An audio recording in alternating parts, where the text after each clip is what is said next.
called Take My Advice. I'm not using it. Get balanced and get happy with Dr. Marissa.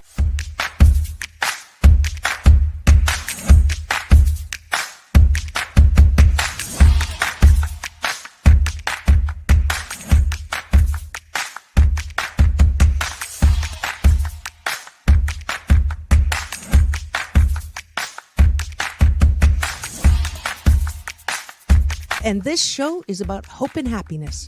So there's no gossip, no scandal. Instead, I want you to focus on your own reality show and how you can be happy 88% of the time. So I have shows and topics.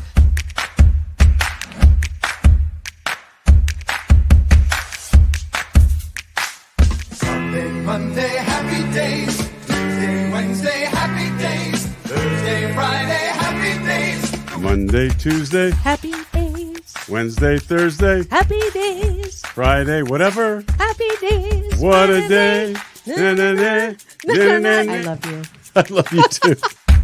Best known as the mom from Happy Days, and she is a delightful 89-year young Marion Ross to my studio. Welcome, welcome, welcome.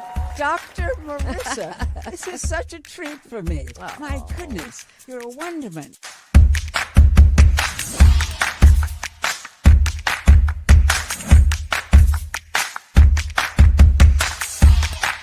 Which is exactly the kind of guest that I like. Those who have gone through life, good and bad, and then taken those experiences to alchemize them into the person they are now and doing good on the planet. I'd like you to welcome Corey Feldman. If you're grateful for it and you say right away, thank you, God. Oh, my God, it's so beautiful. I'm so blessed. Thank you, thank you, thank you. Then guess what? More good things will come to you. Does this sound familiar at all?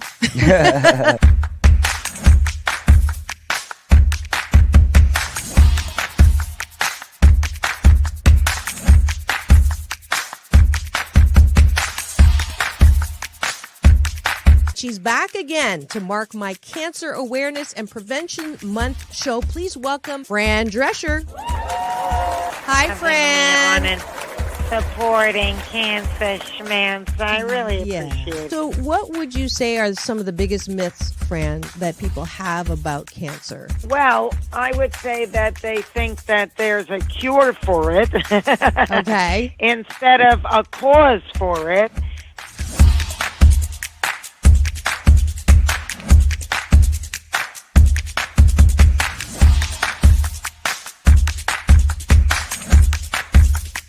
This is the first call-in show when I get to be Dr. Marissa, the kinder, gentler Dr. Laura. And people call in to get their life tires balanced and their critical thinking or their BS, their belief systems, smog checked.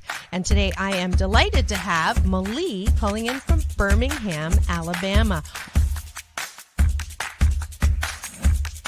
We could go 90 days and end up having terrible sex. And then you say, well, the relationship's not all about sex. Well, if I'm not getting great sex from you, then I'm going to get it from somebody else. Right? That moose just got put on the table.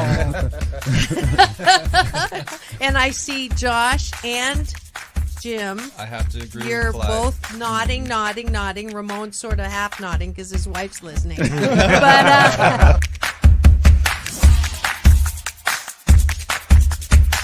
I understood what was going to happen if Muhammad Ali's youngest daughter, made public that I was going to become a boxer. So I wanted to make sure this was the path that I wanted to go down. you are absolutely fabulous, beautiful inside and out. And I'm giving you Dr. Marissa's Beneficial Presence on the Planet Award today. Thank you.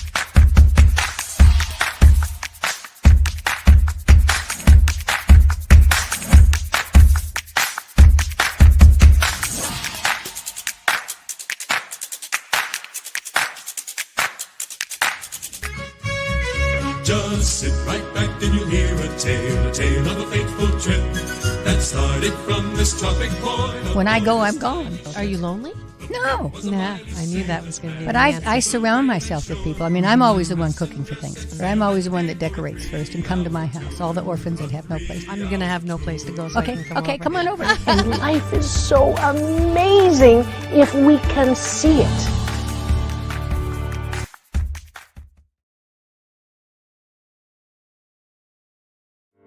Welcome to Balanced Tai Chi Gong. My name is Dr. Marissa Pei. For the next 28 minutes, we will be slow dancing with the universe in a moving meditation that promotes inner peace, one breath at a time. Just follow the sound of my voice and move with me as I guide you through this ancient wisdom through New Thought practice. As a corporate psychologist, I created this practice in response to my life and those of my clients. We were professional, high achievement-oriented, multitasking control freaks and exhausted. No matter how many successes, it was never enough. Jump off that exhausting hamster wheel and into balanced living with Dr. Marissa. Promise you joy in the mystery. Dr. Marissa, also known as the Asian Oprah. Her mission, to be a beneficial presence on the planet. Her purpose, to be your personal advocate to live, laugh, love, learn. Her life motto, don't die wondering. Take back your life with Dr. Marissa Pei.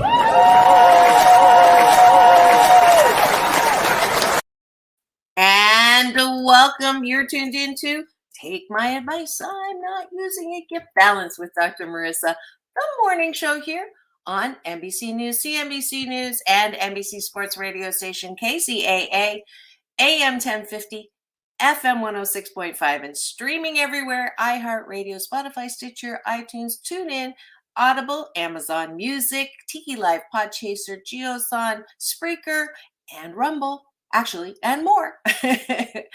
And I am Dr. Marissa, your hashtag positively opinionated host, because this is a show about hope and happiness. So there's no gossip, no scandal, and no K words, no Kardashian talk at all, because I want you to focus on your own reality show and how you can be happy 88% of the time. So there's topics and guests to that end, and I'm so glad that you are with me all of these 9.5 years. This is show number 783, and it is celebrating. I'm still up, as you can see from the background. I'm not quite back to my living room in my beach home, but I am flying back tomorrow. I am broadcasting live from my brother, who lives in Toronto, Ontario, Canada. Actually, I was born in Waterloo, so I came back, for those of you tuning in for the first time, to see my mom. She was in the hospital and almost didn't make it, according to the doctors. Her blood, I was going to say blood alcohol. No, her blood oxygen was 40%. Her pulse was 40 something, but she's strong. And she's now back in her retirement home. So I've been looking for the next step for her for long-term care. So we've been talking about elder care, and it is national. It's actually not called Elder Care Day. It's National Respect for the Aged Day, according to National Today calendar.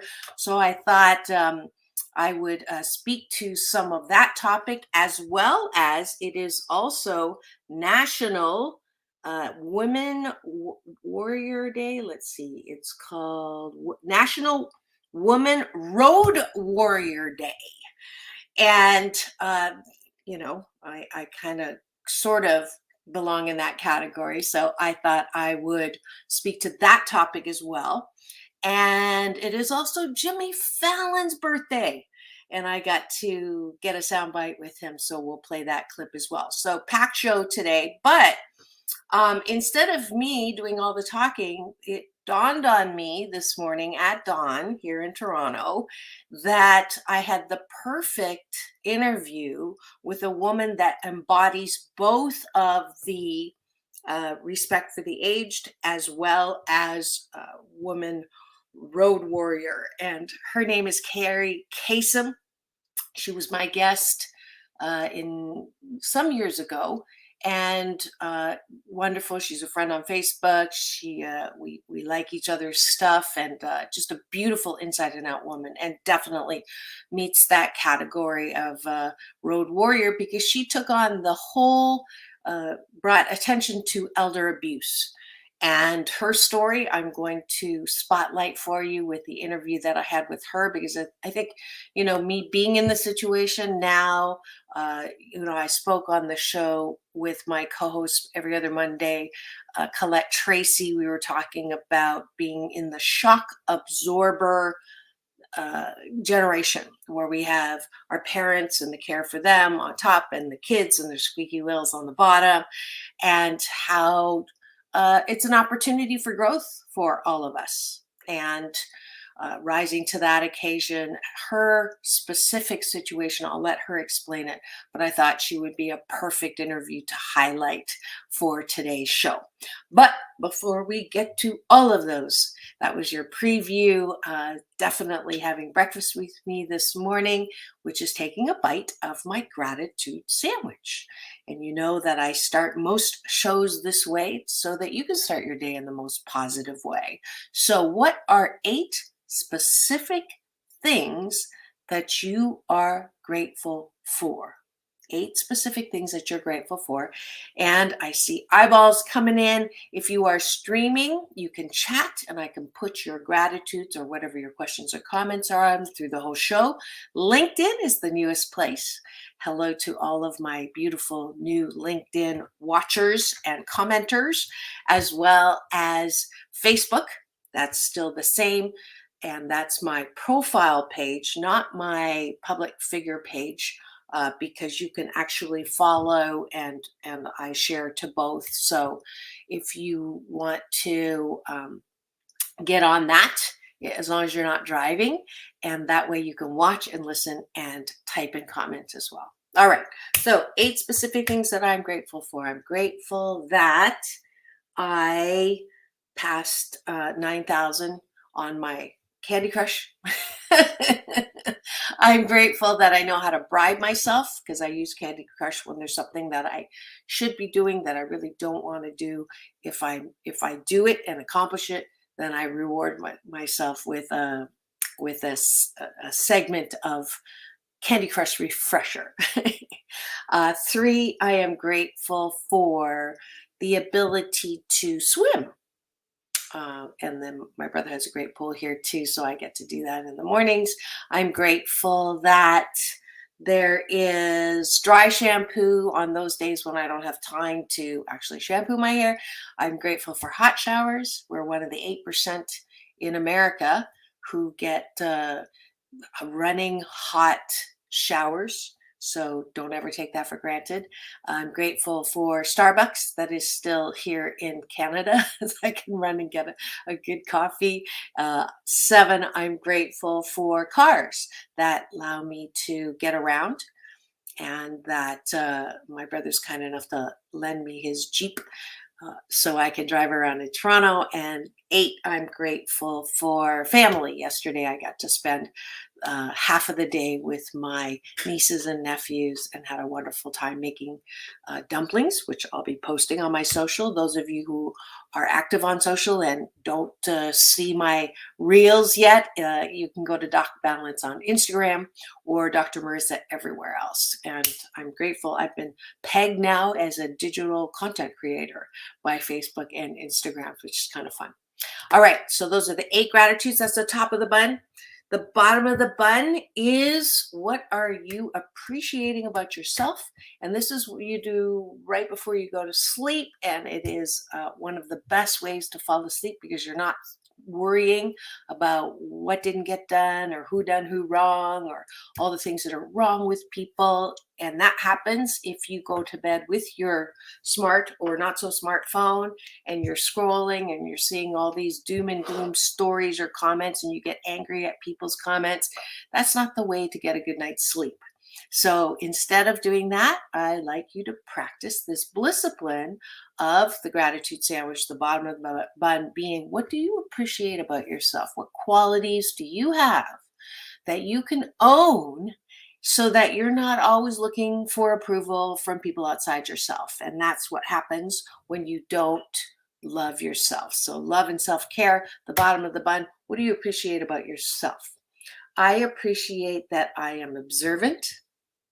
I saw the most beautiful starling formations of birds that I don't see a lot of in Los Angeles, and it's like hundreds of them will fly at the same time and turn a corner. And I heard this guy on the Comedy Channel on Sirius. My brother has Sirius on his Jeep, and he said, isn't it amazing how birds can turn like on a dime and in formation, and human beings need those ropes to be able to line up for a movie. Because we can't turn. But I thought that was really cute. But I'm grateful that I get to observe things that I love and I focus on them. 3, I am a good focuser. That is choosing to look for things that make me feel good. There's plenty of things that will make you feel bad, and we have a tendency to focus on things that are not good. And I don't know why we do it as humans. I guess the defenses. We, in the days of the woolly mammoths, we had to look for things that were wrong. If we didn't, we would be eaten alive, but there's no woolly mammoths, so you can exercise your muscle to focus on something that's good. So I do have that quality. That's 4. 5, I'm loving 88% of the time.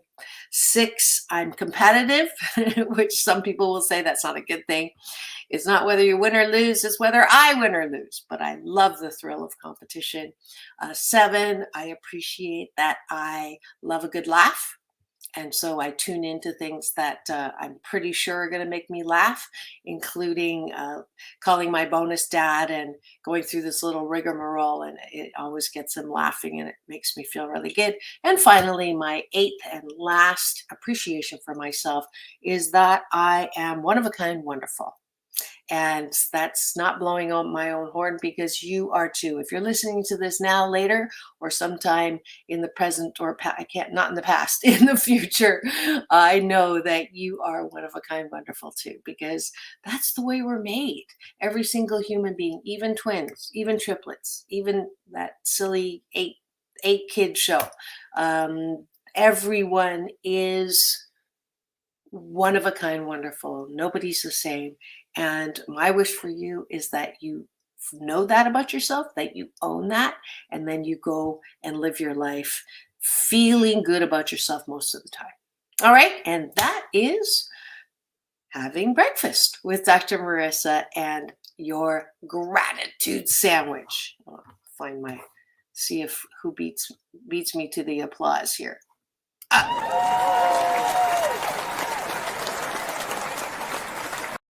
And I hope you enjoyed breakfast with me.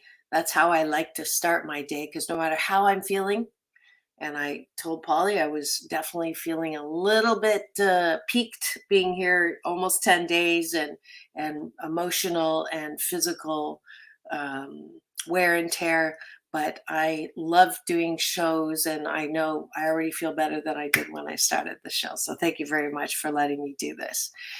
All right, so let's get started. We are going to, let's see if I can find this very quickly, and then I will wish Jimmy Fallon a happy birthday, but it's not coming up. So that's why.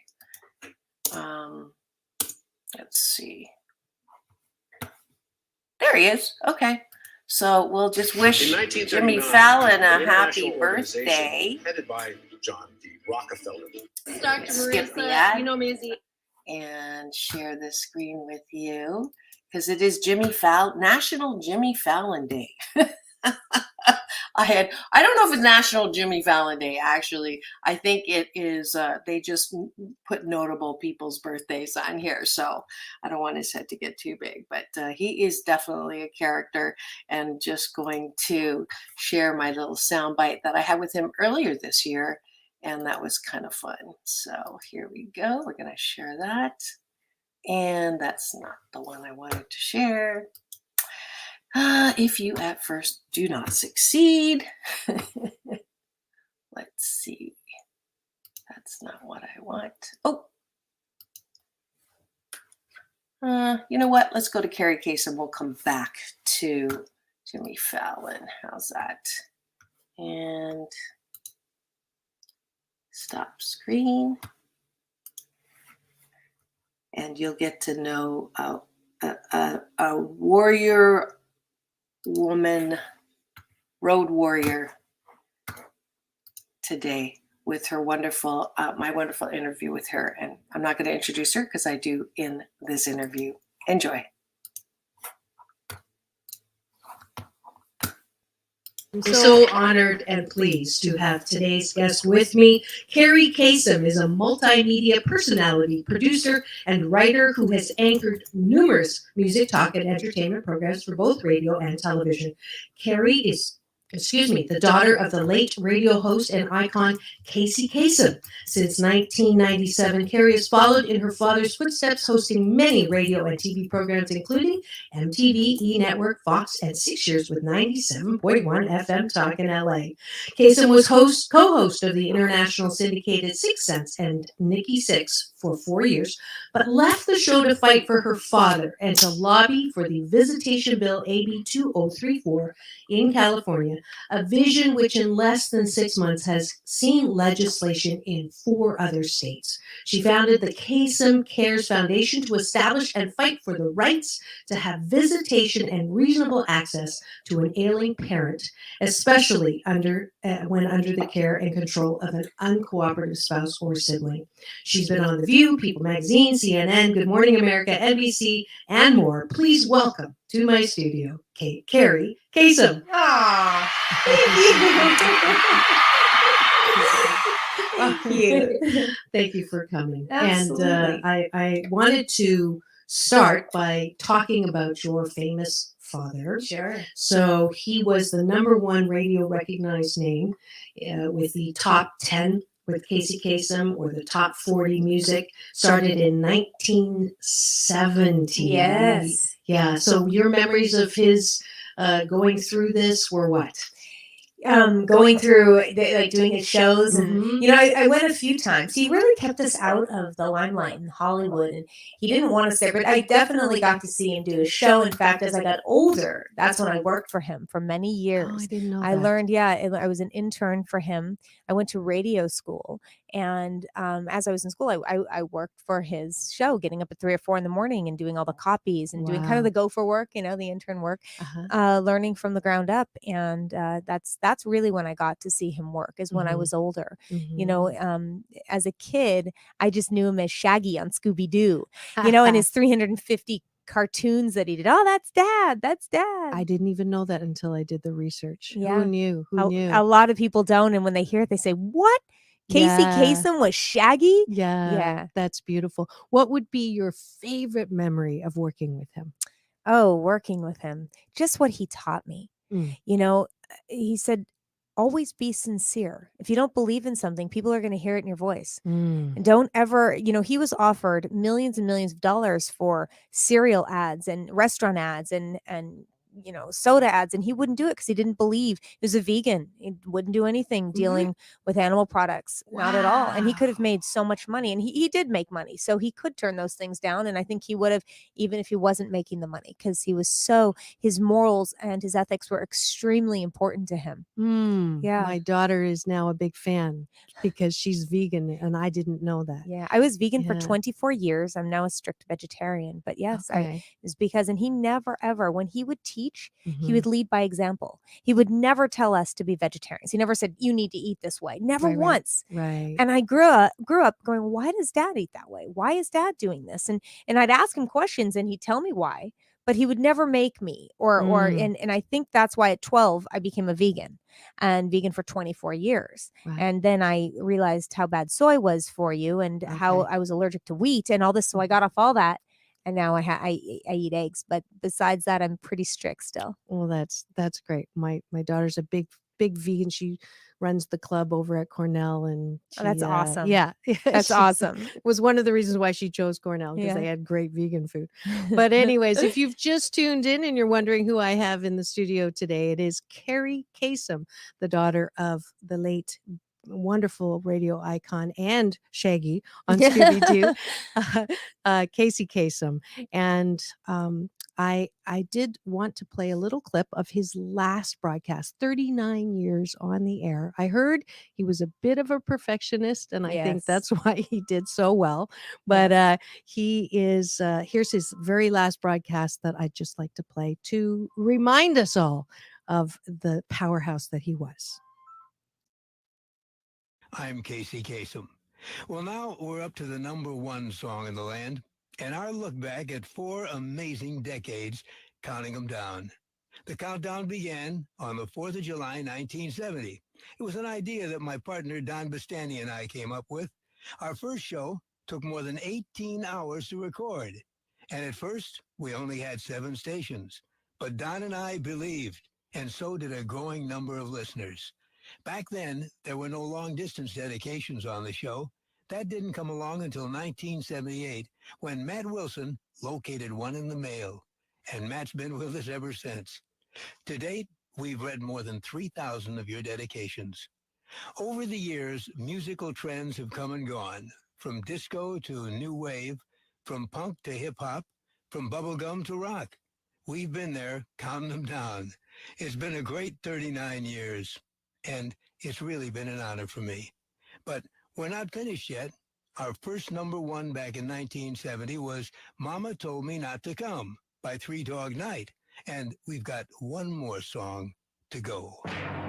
The #1 song in the USA for a third week is Second Chance by Shinedown.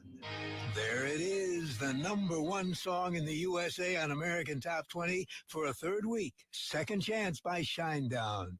I'd like to share with you something I've learned over the years. Success doesn't happen in a vacuum. You're only as good as the people you work with and the people you work for. I've been lucky. I've worked for and with the very best. American Top 20 is a production of the Premier Radio Networks. AT20 was created by Casey Kasem and Don Bastani. Produced by Lori Crimmy. Our staff includes Matt Wilson, Meryl Schindler, and Toby James Petty. Production and engineering by Michael Cooper and Ray Hernandez. I'm Casey Kasem. Now, one more time, the words I've ended my show with since 1970. Keep your feet on the ground and keep reaching for the stars. And that was your dad. Yeah. Oh gosh, I told you so to get really emotional. No, and I want you to be, because it's good. Tears I don't want you to be. No. Tears are the disinfectant that keep your heart soft. And thank you for sharing your heart with me, because I absolutely, the fact that this happened 2 years ago, less than 2 years, little over 2 years, a little over 2 years ago, and the things that you're doing. I'm so grateful that I got to have you here to share everything, including this. Well, thank you. Thank you, for having me. That was a very hard show for my dad to get through. Yeah. It took, I said the first show took 18 hours. I think that one took 8 or 9. It's very hard. Because his disease was so, it was progressing, and it was very hard emotionally for him. Yes. Yeah, and I can hear it in his voice. Yeah, I can too. And so take me back. This is what I do. Take me back as if I was there, and just share with me what was going on, how, obviously, I know that you were, the three of you were the bright spots in his life, and how close he was, and how great of a dad he was. He was incredible. And he was, he's the reason I am who I am today, with work ethic.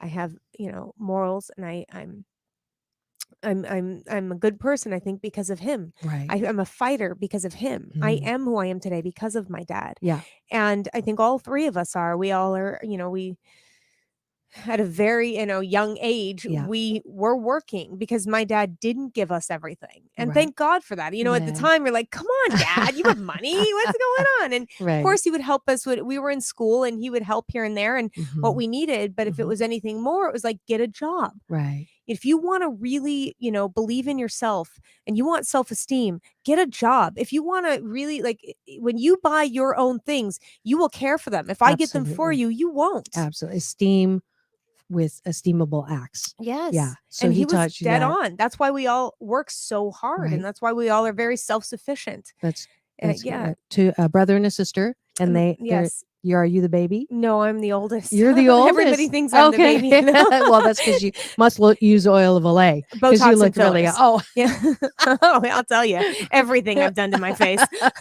Okay. Yeah. We'll talk about that Yeah, after. later. But No, I don't. I do. I have a show. It's called Ageless and Healthy. It's starting again in January. But I talk about everything. 'Cause instead of surgery, you can do all these things that my dad was the same way. He loved health and looking good, and yeah, I think I got that from him too. There you go. There you go. And he divorced your mom when you were My how mom old? divorced him. Your mom divorced him. My dad would have stayed with my mom. Oh, Yeah, okay. he was that kind of guy. Yeah. And how old were you? 7. 7. Yeah. So, did you understand the why or Oh, how yeah, was very it? much so, which is crazy. Being at 7, I completely Okay. understood.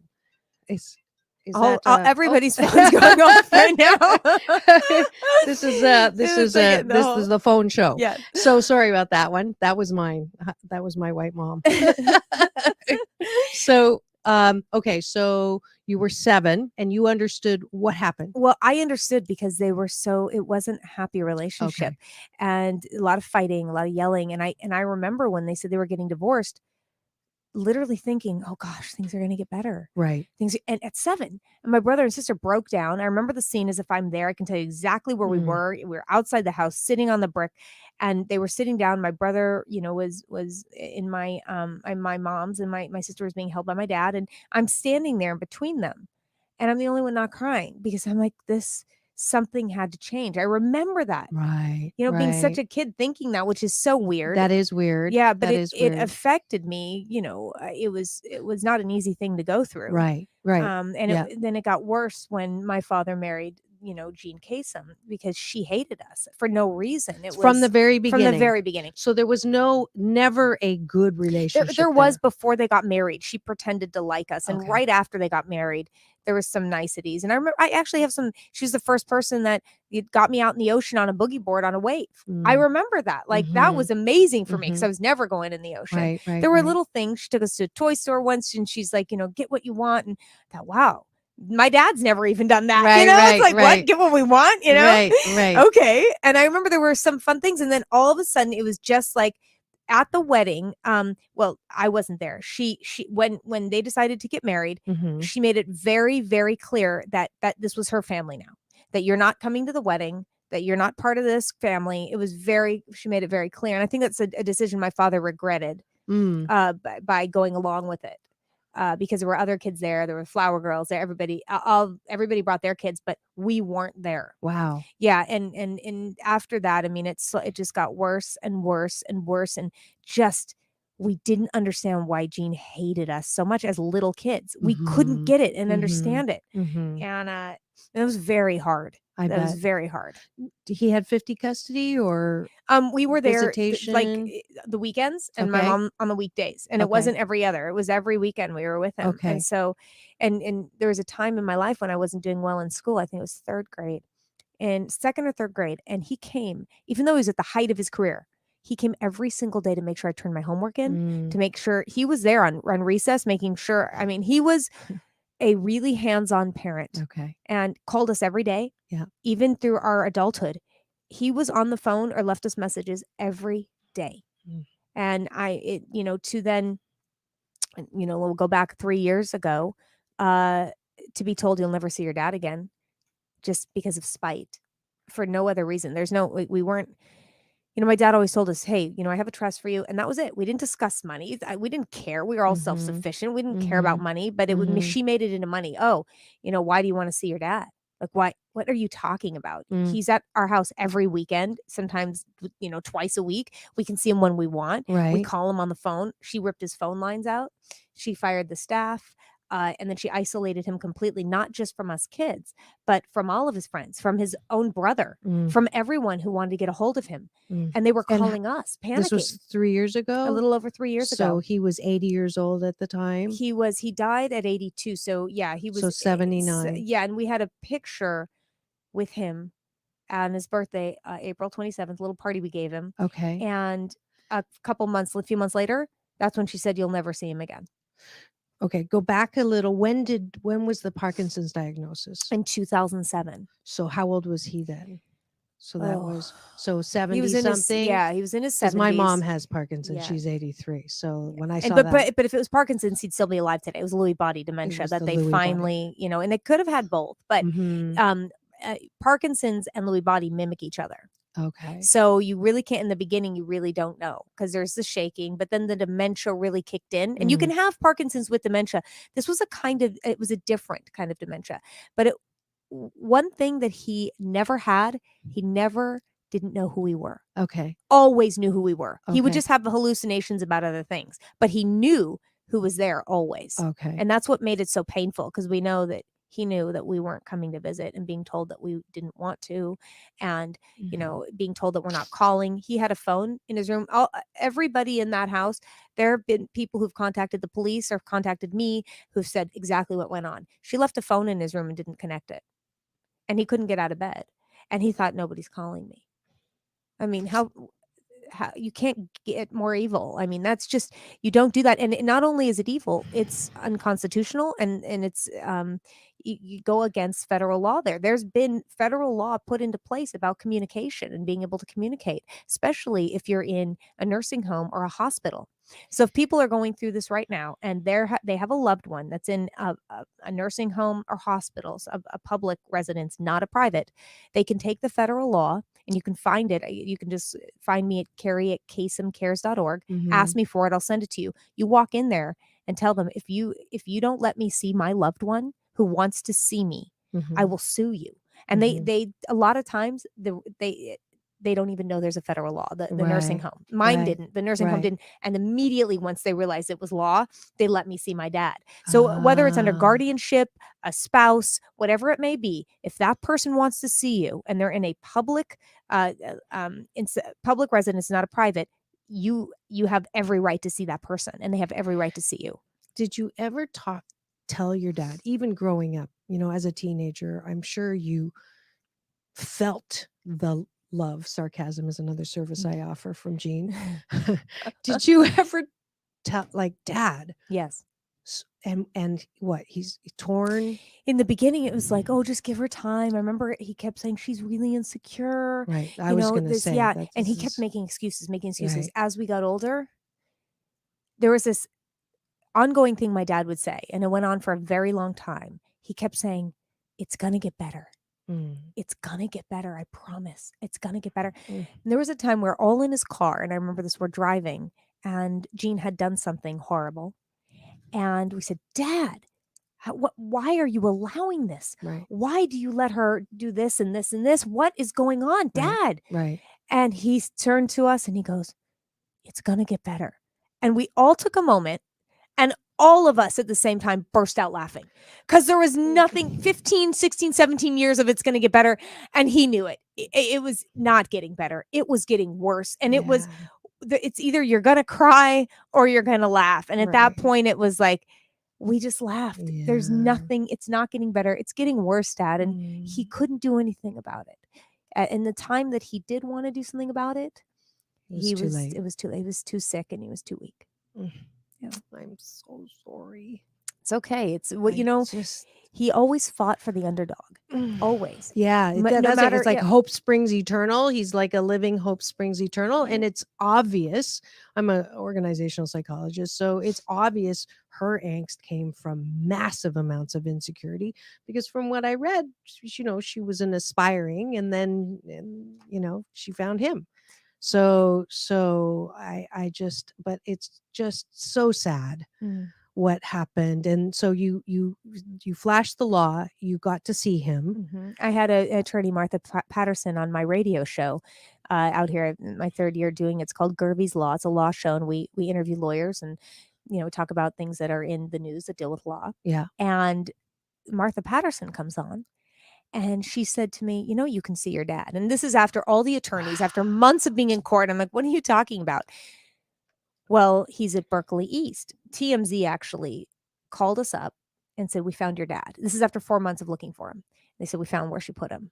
And they told us, they didn't even put it out on their site. They Wow. just told us. That's nice of them. Oh, yeah. And I will always hold a soft spot for Gary, who told me this. And he's, it was very, very kind of him to do so. Right. So we went there and they wouldn't let us in. And a few weeks later, I'm on the show and I have this elder law attorney. And she said, you can get in to see your dad. There's a federal law created by a CANAR, California Association for Nursing Home Reform, Pat McGinnis, 30 years ago. What are you talking about? Right. How do I you not know know? this? So Monday, my show was Saturday, Monday morning, we march in. She actually said, not only do I know your dad wants to see you, I was in court when Judge Leslie Green said Casey Kasem wants to see his kids. Now figure it out in the hallway. Yeah.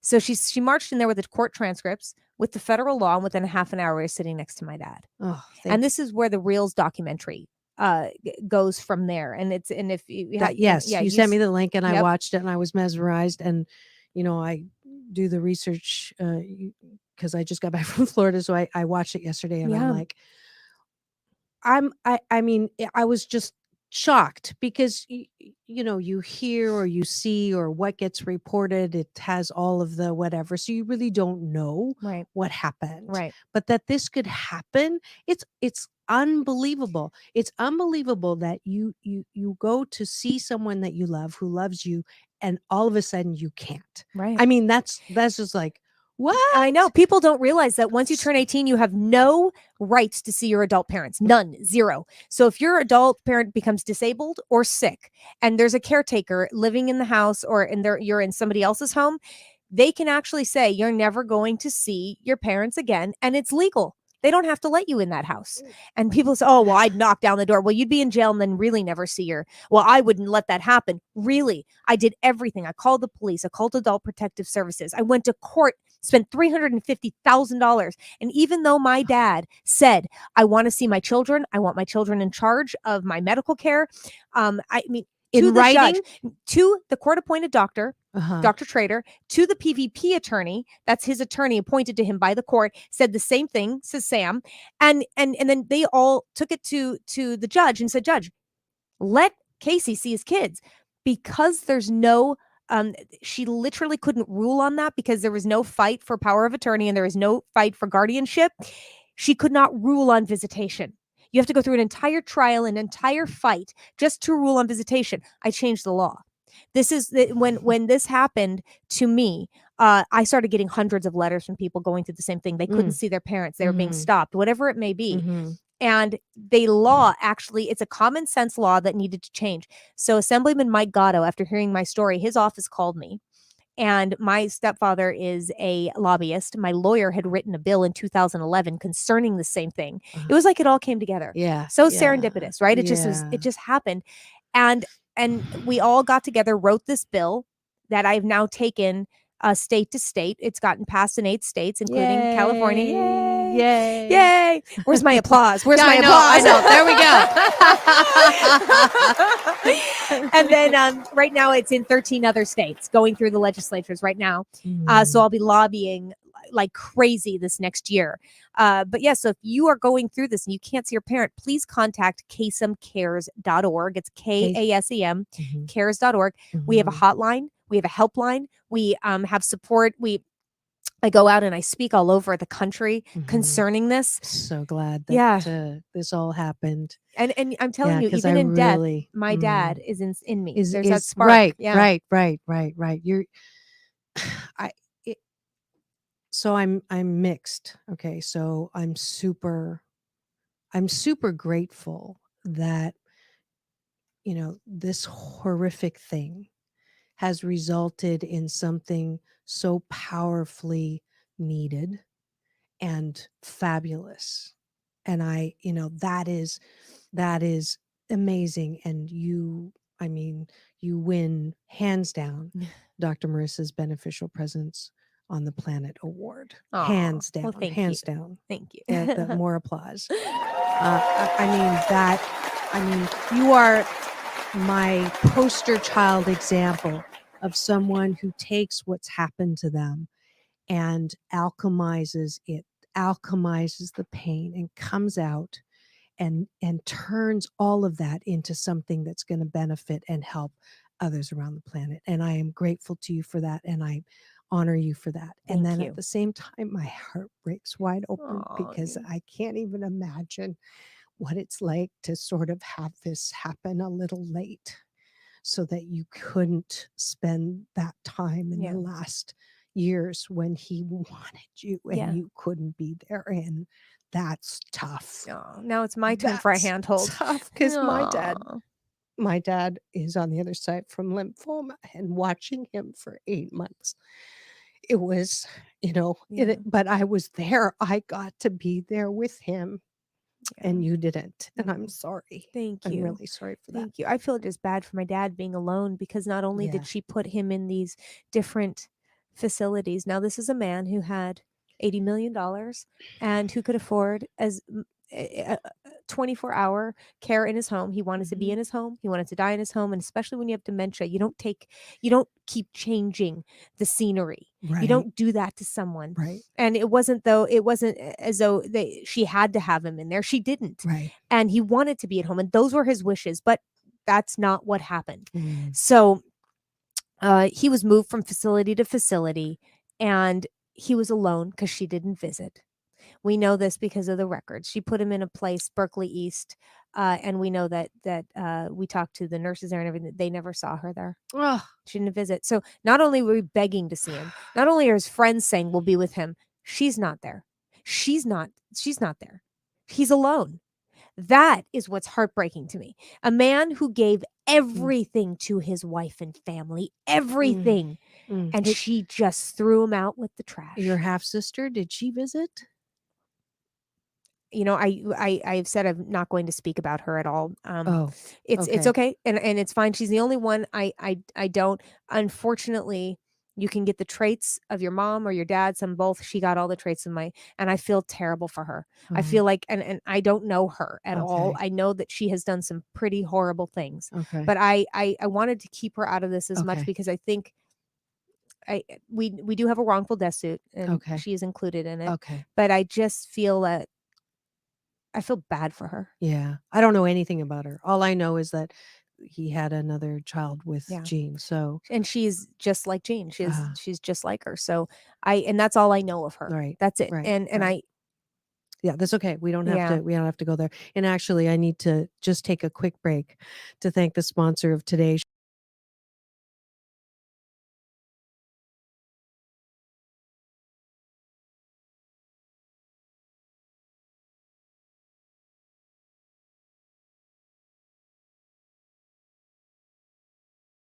I'm so grateful that I have this vast library of incredible interviews with incredible people, with incredible stories, true stories of what they went through, and then taking what they went through and turning into a solution, and not focusing on the problem and just saying, oh my God, how could that happen? But taking that and alchemizing it into changing legislation. CaseMcares.org has all of the great information. I'm so lucky to have this show and a platform where people want to come and share like that. I'm just amazed and delighted. So if you want to see the rest of that interview, please do. It's free subscribe on my YouTube channel. I'll put the link up on my social on Linktree, so you can get today's show link. And I'll just put not today's show, but that interview there. So you can quick click if you don't want to go to YouTube and just put Dr. Marissa and Carrie Kasem. But wow, I'd forgotten. And what's interesting is I'm going to have to go message her that at that time, my mom had Parkinson's, but she didn't have the hallucinations yet. So now my mom's having the hallucinations, I'm told that they're from the side effects of the levodopa Parkinson's drug. But now I'm wondering if she doesn't have that specific what Carrie was talking about. So, wow, no accidents. But I hope you enjoyed that excerpt. Can you tell I'm just a little tired? Excerpt. That's it. Excerpt from my fabulous interview with Carrie Kasem, and kudos to her for the work that she continues to do. Like, this is, it's so great. Just reminds me of another past guest, Fran Drescher, who didn't come to talk about the nanny, came to talk about her cancer schmancer website that if you have cancer or know anybody with cancer, please go and see a lot of really great free information on how to prevent cancer because of her, the kinds of deodorant that have some minerals that are tied to breast cancer, stuff like that we don't know about. So we can truly take these painful experiences, and Fran had cancer, which is why she took her energy after that and funneled it into really helping everyone with that same way that Carrie did with the elder abuse. And today is National Respect for the Aged. And so that coupled with National Women Road Warrior Day is why I spotlighted that. So I know that you understand. If you've just tuned in and wondering who I am, if you've never seen me before, I am Dr. Marissa. This is Take My Advice. I'm Not Using It. Get Balanced with Dr. Marissa, the morning show on KCAA, the station that leaves no listener behind. Polly, don't worry, we're not going to break. But I hadn't done a station ID, so I thought I better do that. And we're going to just, I think, how many minutes do we have left? Oh, we have a good 9 minutes left. The other thing that is today, on a lighter note, it is Jimmy Fallon, who always makes me laugh. He is a comic, and there's really interesting information about him that I didn't know. And see if I can pull this up really quickly. He was actually, talking about being inspired when I read his his bio was that when he did, let's see, fun facts. He went to a Roman Catholic school. He was an altar boy and considered being a priest at one point. Go figure. He outgrew his religious aspirations after becoming more interested in comedy after listening to the Dr. Demento show on the radio. He became obsessed with Saturday Night Live. He tried out for it and did not make it the first time. So I love that he didn't give up. That was at the age of 23. And then he went the second time. And when he did the celebrity walkathon sketch, he did impressions of well-known comedians such as Jerry Seinfeld and Chris Rocks. The guy, Lorne Michaels, who seldom laughed during the auditions, laughed out loud. So that's a cool part of the story that I love. So here is my little sound bite with him. And this was a great night earlier this year. I think it was in the summer.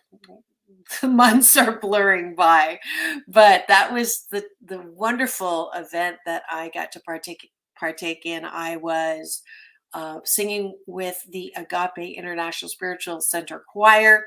We were opening for the Temptations, and it was at the 45th anniversary of the St. Joseph's Foundation, or St. Joseph's Medical Center, who do great work in helping the homeless in Los Angeles. And so it was a fundraiser, and Jimmy Fallon is a big supporter of that. And so I caught up with him after we got off stage, and I actually got a backstage interview with the Temptations, thanks to being recognized on the red carpet.